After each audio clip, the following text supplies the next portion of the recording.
Tapi terakhir, Onyx selalu bisa membalikan keadaan. Dan ini masih kita lihat apakah mampu atau tidak. Sedangkan RRQ, mereka membutuhkan kemenangan ini untuk menahan Geeksled tidak bisa naik ke upper bracket. So, MPL Arena kita akan jadi seperti apa di Royal Derby? Mana tepuk tangannya? Let's go, God Land of the Royal Derby.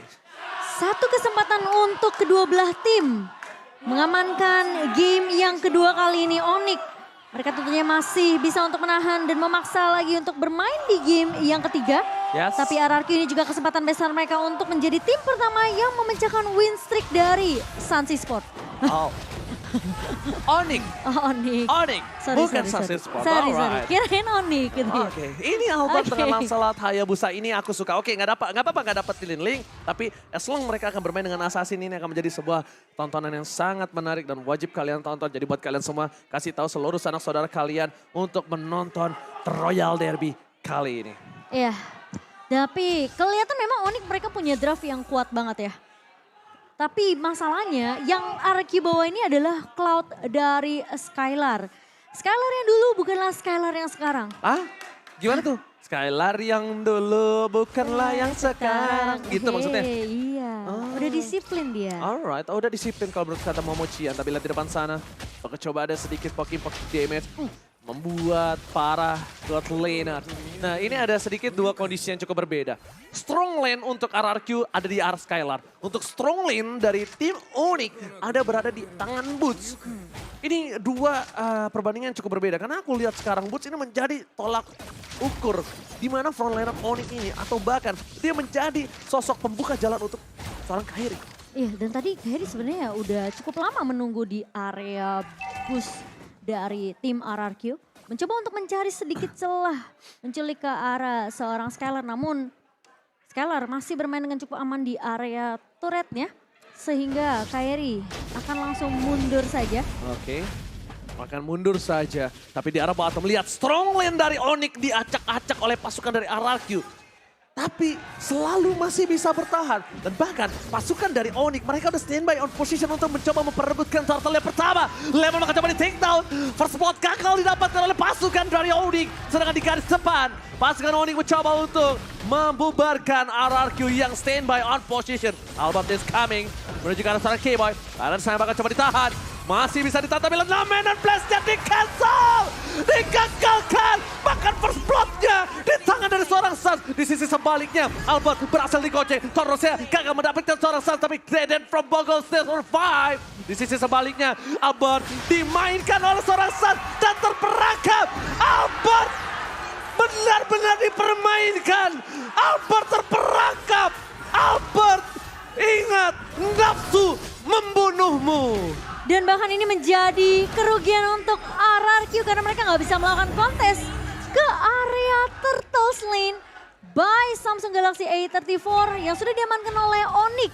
Dan tadi entah gimana informasinya seakan-akan dari Albert dia nggak bisa dapat informasi kalau Boots ini lagi mengarah ke arah mid. Alright, bahkan lagi-lagi dua berbanding dengan 4 kali ini pasukan dari Onyx mendapatkan suara dari Mirko dan juga Eterna. Sedangkan RRQ mendapatkan suara dari para sisa caster lainnya yang bertugas hari ini. Melihat ada potensi di Onyx yang memenangkan 1.300 gold. Bahkan ini agak cukup berbahaya.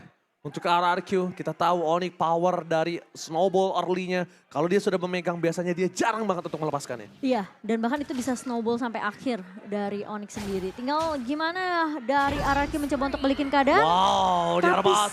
Strong line kembali terjadi mendapatkan 1 poin kill di depan sana. Serora dikeluarkan menuju ke arah seorang Finn.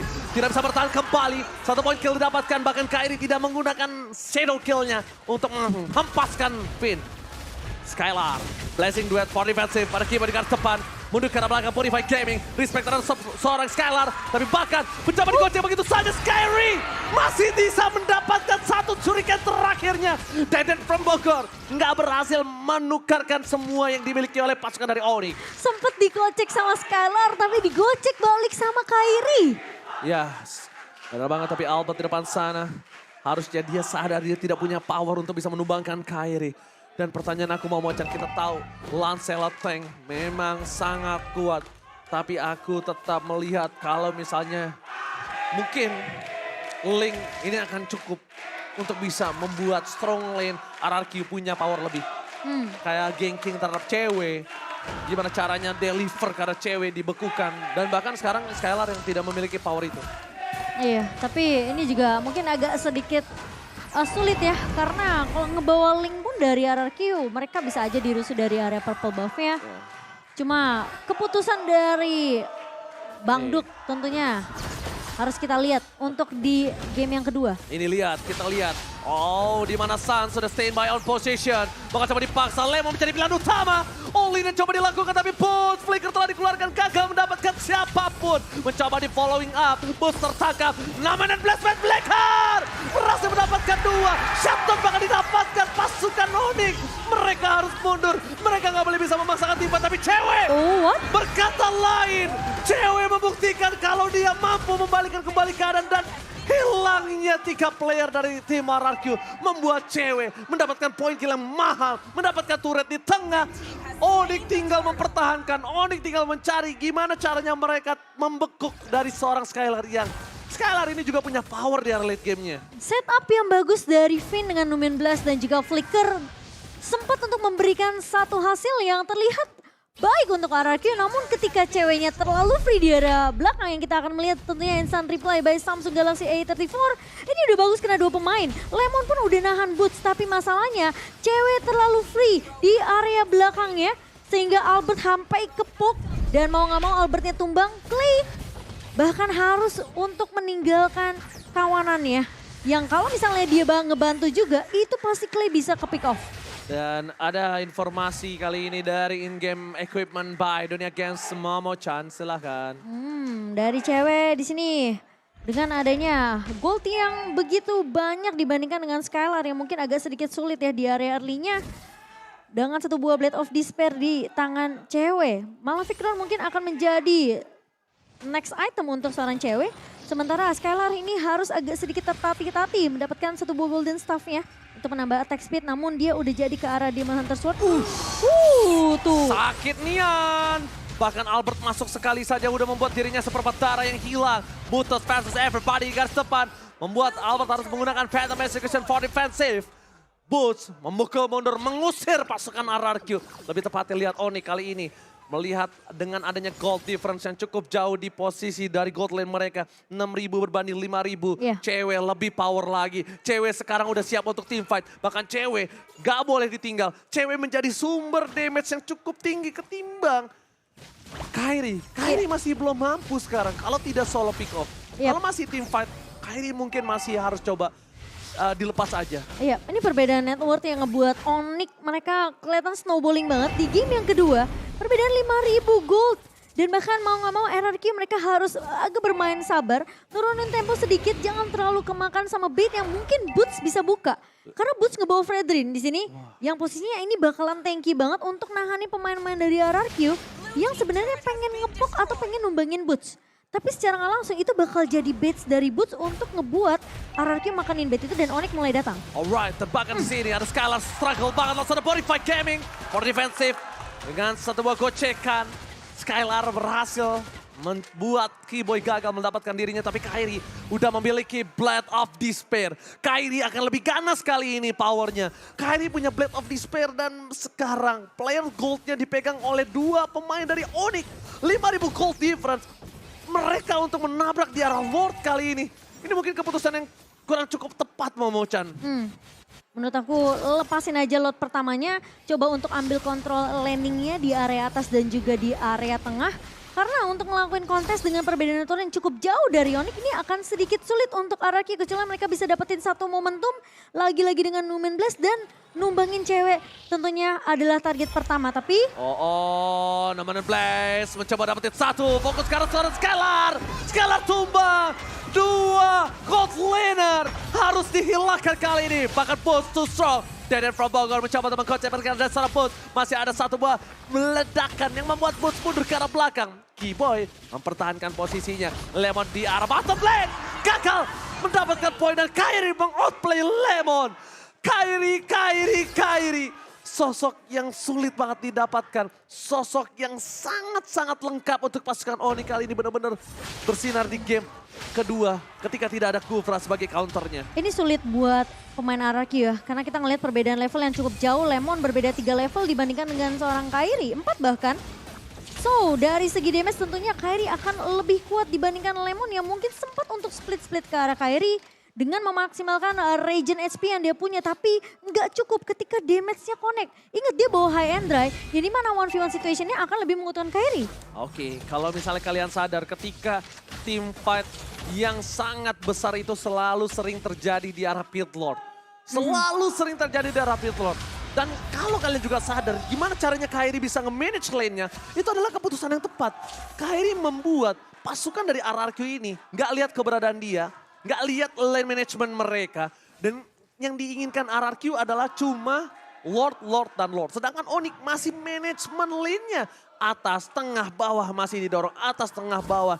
Itu yang sulit untuk di catch up oleh pasukan dari RRQ. Lihat, dari vision kita lihat secara tidak langsung. Minion mencoba dapetin inner turret RRQ di arah top lane. Iya, dan dari Albert baru jadi ke arah Guardian Helmet saja untuk mendapatkan HP dari seorang Lancelot. Sementara dari Kairi ini udah jadi 2 item, 3 bahkan dengan Fury Hammer yang memang belum diselesaikan. Tapi setidaknya attack penetration dari seorang Kairi udah terlihat. Damage-nya udah begitu sakit. Oh, di depan sana retribution diamankan Kairi. Lemon mencoba untuk mendapatkan para pasukan dari RRQ mundur ke arah belakang secara bertahan. Dikit demi sedikit mereka lepaskan. Tapi Onyx gak bisa dibendung. Onyx benar-benar memegang snowballing dari early dan 6.000 gold difference. Momo-chan, gimana caranya RRQ bisa mempertahankan apa yang mereka miliki? Karena makin setelah Lord muncul, entah base turret pecah atau enggak, tapi yang bisa dipastikan adalah inner turret mereka mungkin akan rata. Ini mungkin agak sedikit sulit buat tim RRQ dengan perbedaan Lord 6.300 plus dari Lord yang sudah mulai diamankan dan mulai berjalan ke area atas. RRQ mereka harus setidaknya main aman. Lepasin aja turret mungkin di area outer turretnya, karena udah pasti bakalan jebol dengan super minion yang juga udah mulai berjalan di 3 lini. Tinggal gimana caranya mereka ngehindarin damage dari Onyx terlebih dahulu. Oh no, Black Juice kali ini tidak cukup baik untuk Deden from Bogor. Meanwhile Onyx 7.000 gold difference makin mencoba untuk mendobrak base turret. Ternyata inner turret saja tidak cukup untuk mereka. Mereka mau lebih. Pasukan Raja Langit masih mau dapetin base dari sang raja. Iya, karena Lordnya aja belum sampai ke titik di area atasnya. Jadi RRQ mereka setidaknya bakal coba untuk main di dalam base terlebih dahulu. Karena ingat high ground yang dibawakan sama Suns. Feder Aztec bisa memukul mundur pemain-pemain dari RRQ. Sakit banget tapi Lemon masih mau lebih. Mencoba dapetin satu orang, Suns gagal. Keep-boy, taruh rest, dia fokus lihat dari belakang. Nomen dan blast from Finn. Lihat mencoba mendapatkan satu Suns tapi masih ada Witcher Transition Save the Day. Pasukan dari sang raja, mereka benar-benar diocak-acak di arah base-nya. Finn mundur ke arah belakang, gak ada flicker lagi, gak bisa bertahan. Dan ini bencana. Oni kali ini benar-benar memaksakan base turret dari RRQ di arah tengahnya juga Momo-chan. Meskipun Numen Blast setupnya tidak diketahui oleh Onyx, tapi tidak ada damage tambahan dari RRQ. Menjadi setup yang agak sedikit sia-sia dari Finn. Dan bahkan 2 pemain dari RRQ harus tumbang, namun RRQ mereka masih bisa untuk menahan gebrakan dari Onyx. Tidal Rest from Keyboy. Tapi nampaknya membuat Keyboy yang harus mencari immortality. Albert still survive. Lemon mencoba mendapatkan boost. Tapi boost dengan ada press rate yang gagal meninju siapapun dan menggetok siapapun. Fokus ke arah Skylar. Targeting from Kairi. Membuat Besar RRQ terbuka dengan sangat bebas. Skylar tidak dikasih bermain dengan 3 pick off yang didapatkan oleh pasukan Onyx. 3 pemain yang tersisa dari kedua belah tim. Lemon, Skylar, Boots dan juga Keyboy hilang di area pertempuran dan terlihat targeting dari seorang Kairi mencoba untuk menumbangkan lini belakang dari RRQ yaitu Skylar. Dia nggak pilih target yang lain. Dia kuat shadow langsung mundur ke area backline. Dia ada tahu karena pemain-pemain dari RRQ sedang sibuk ngahan di area depannya. Mereka nggak mau sampai kehilangan turret base juga di area bawah. Data yang sudah diberikan oleh Profesor KB tadi di bench para caster. Kalau Skylar ini dia memiliki 1 kekalahan dengan Cloud-nya. Hanya 1, berarti kurang lebih 80 something. Dan ini bisa menjadi kekalahan yang kedua untuk Skylar. Karena lihat dia tidak dikasih bermain sama sekali. Dia benar-benar menjadi targeting dari seorang Kairi. Kairi bahkan di depan sana membuat seorang Albert ketar-ketir. Serpat darah sudah dimiliki. Fokus dari seorang Boots karena seorang Albert. Albert still survive. Lihat semua mata bahkan membuat Albert, kalau bisa Albert dilumpuhkan. Kairi mulai masuk, Penta Persuasion ke arah belakang. Tidak ada yang bisa menuju ke arah Lord. Lord yang bergerak dengan sangat bebas tapi Butas kali ini mencoba untuk memancing pasukan dari RRQ yang nampaknya gagal.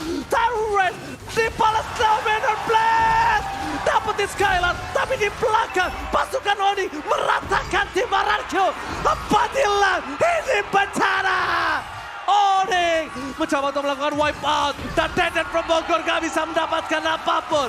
Oni membalikkan keadaan, Oni menolak, dipecahkan win streak-nya. Memaksakan lagi untuk bermain di game yang ketiga. Onyx terlihat kuat dan bahkan dominasi. Snowballing dari awal sudah dilakukan oleh tim Onyx. Dan dengan Hayabusa dari seorang Kairi, berbeda tentunya dari game yang pertama. Bahkan Lemon pun tidak sanggup untuk menahan damage deal yang begitu besar dari pemain-pemain Onyx. Menolak dipecahkan win streak dari Onyx kali ini. Mereka mencoba memaksa dan mereka mencoba membawa game ini ke game yang ketiga.